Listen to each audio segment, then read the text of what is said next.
Picture the familiar scene: balloons, group chats, the calendar lighting up with birthdays, Christmas, Thanksgiving, New Year's.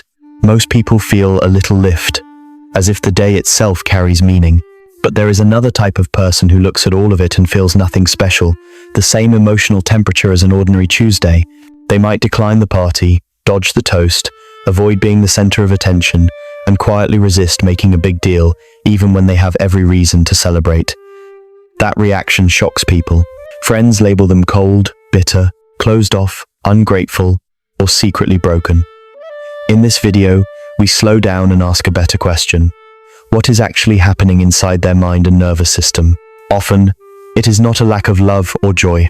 It is two deeper psychological pathways that get misunderstood, one rooted in emotional self-protection after repeated disappointment, and one rooted in a different way of creating meaning that refuses to manufacture feelings on command. By the end, you will see them with more accuracy and more compassion. To talk about this honestly, we have to define what not celebrating really means. It does not automatically mean they hate people, hate joy, or want to punish everyone else for having fun. Most of the time, it means they do not attach special emotional weight to a date simply because society named it and circled it in red. Holidays and milestones do not flip a switch for them. What they tend to avoid is the ritual itself, the pressure to perform warmth on cue, the expectation that a certain kind of excitement must appear on schedule. You might see it in small choices. They accept gifts politely but seem eager for the moment to pass. They dislike scripted messages that feel copied and pasted. They dread the candle blowing, the group photo, the sudden spotlight. Some of them would rather work, clean, or disappear for a while than sit through a celebration that feels like a role they did not audition for.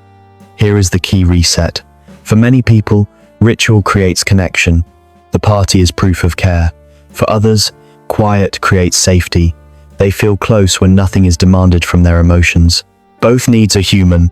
Neither one is broken. Once you hold that frame, the behavior stops looking like a defect and starts looking like a different psychological strategy for living. You can spot this type of person in scenes so ordinary they barely register until you pay attention.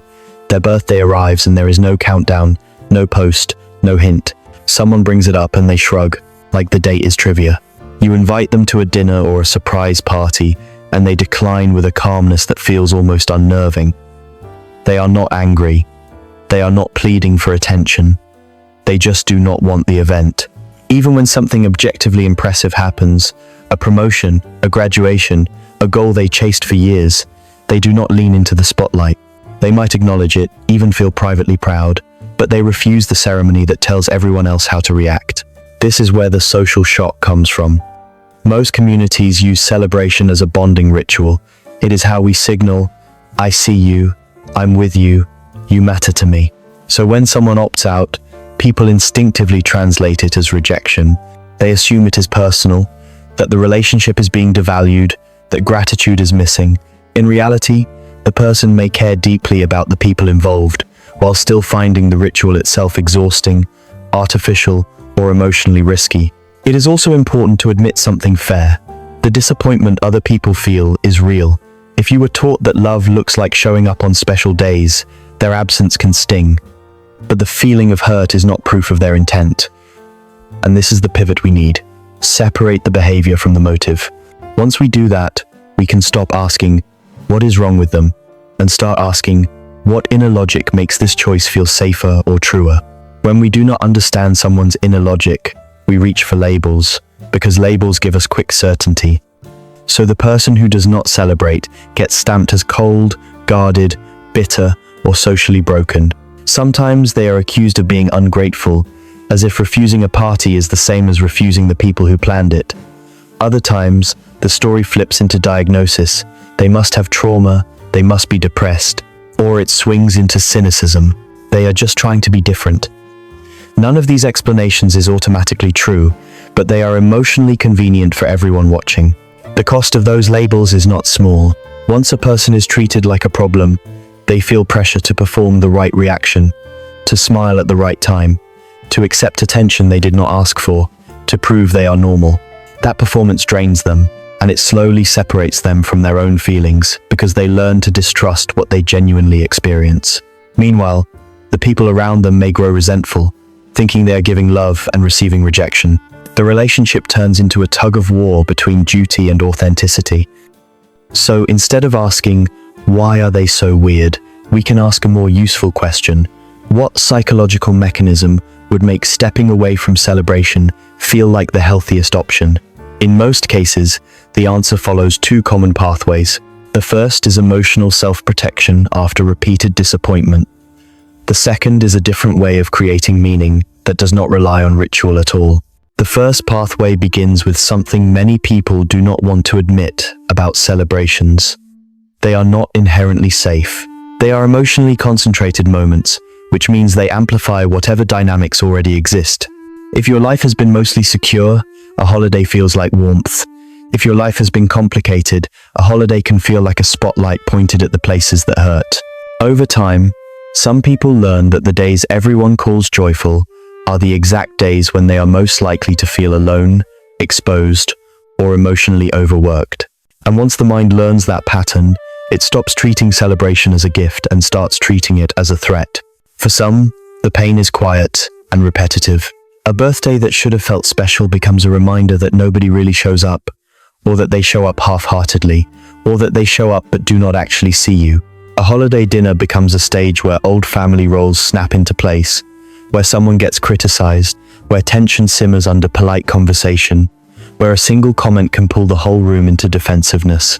Sometimes the person who doesn't celebrate grew up being the emotional manager, the one who smoothed conflicts, cheered others up, absorbed complaints, and kept the atmosphere from collapsing. On paper, it looks like togetherness. Inside their body, it feels like work. Even when nothing dramatic happens, the pressure of having to be cheerful, grateful, and socially correct can feel like carrying a heavy box across a long hallway. Psychologically, this is not just a story they tell themselves. It becomes a nervous system association. When disappointment, loneliness, or conflict repeatedly happens around the same kinds of dates, the brain starts to predict it. This is basic learning. A cue appears, the calendar shifts, the decorations come out, the invitations arrive, and the body braces before the mind even finishes its sentence. You can see it as irritability, fatigue, dread, or a sudden urge to withdraw. People assume the person is being dramatic, but the person is often experiencing a genuine stress response. In their internal world, the holiday is not neutral. It is a signal that something uncomfortable is coming, something they might have to endure while smiling. So they avoid, not because they are weak, but because avoidance is how the nervous system reduces activation. It is the same logic as stepping away from a hot surface. You do not have to hate the stove to stop touching it. Then comes the strategy that outsiders most misunderstand: lowering expectations until the emotional volume turns down. If you expect a birthday to heal your loneliness, it will probably fail. If you expect the holiday to finally make your family functional, it will probably disappoint. So the mind adapts by shrinking the meaning of the event. It stops hoping. It stops investing. It turns the big day into just a day. That can look bleak from the outside, but from the inside it can feel like relief. When you do not expect magic, you do not crash when the magic does not arrive. When you do not treat the ritual as a test of love, you do not have to sit through the results. The person may even say, honestly, that they feel lighter when they opt out. Not because they are numb, but because they are no longer forced to act enthusiastic while monitoring everyone else's mood, no longer bracing for disappointment, no longer paying interest on a loan they never agreed to take out. This is why the common judgment, that they are cold or ungrateful, often misses the point. Many of these people are highly sensitive to emotional shifts. They notice who remembers and who forgets.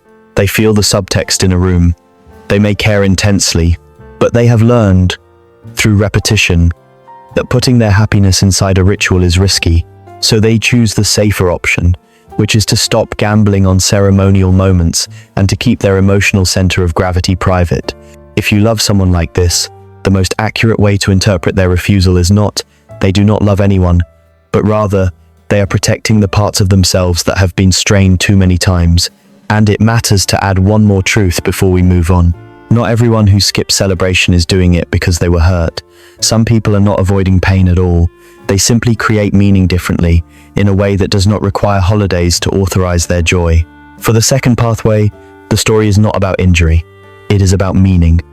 Some people simply never experienced holidays as magic, even in childhood. They looked at birthdays, Christmas, Thanksgiving, New Year's, and saw a social agreement more than a sacred moment. In their mind, the calendar does not produce emotion by itself. A date is not a force of nature. It is a convention, a collective decision to highlight a day and decorate it with expectations. That does not make it fake, but it does make it optional. So when they hear, "Come on, it's a special day," their inner response is simple. Special to whom, and by what mechanism? They are not rebelling. They are not secretly sad. They are just not willing to manufacture a feeling on command in order to match the room. If joy arrives naturally, they welcome it. If it does not, they do not see the point in pretending that it did. This pathway often overlaps with temperament. Some people have a lower appetite for stimulation. Loud gatherings, surprise attention, and ritual performance can overwhelm their system, even when they like the people involved. Being the center of attention can feel less like love and more like a spotlight that heats the skin. They may be introverted, but it is deeper than social preference. It is how their nervous system regulates. Their happiness tends to run quiet and deep, not bright and public. They might feel most connected during a normal dinner, a long walk, a calm conversation, or an ordinary afternoon where nobody is trying to turn emotion into a show. From the outside, that can look like they do not know how to have fun. From the inside, it is simply that their version of fun does not require an audience or a script. There is also a moral dimension for some people, a kind of inner honesty that they protect fiercely. They do not want to send a message that sounds copied. They do not want to give a gift that feels like a transaction. They do not want to participate in a ritual just to check a box and reassure everyone that the relationship is fine. They would rather show care in ways that are specific and real, even if those ways are less visible. Their values lean toward quality over choreography. They want attention that is not triggered by reminders, love that shows up when there is no social pressure to prove it. In that sense, opting out can be an act of integrity, not a symptom. And once you understand this, a new question opens up. If some people step away from celebration because it protects them, and others step away because it feels truer to their philosophy and temperament, then what do they notice that the rest of us miss? What do they see, standing outside the ritual, about joy, connection, and the difference between a meaningful moment and a moment that is only labeled meaningful? One thing they understand, sometimes more clearly than the people inside the celebration, is that joy does not need a calendar to be valid. If happiness only counts when a date tells you it is time, then your emotional life is being managed by scheduling, not meaning. They remind us that a random Tuesday can hold more truth than a holiday that everyone is forcing themselves to enjoy.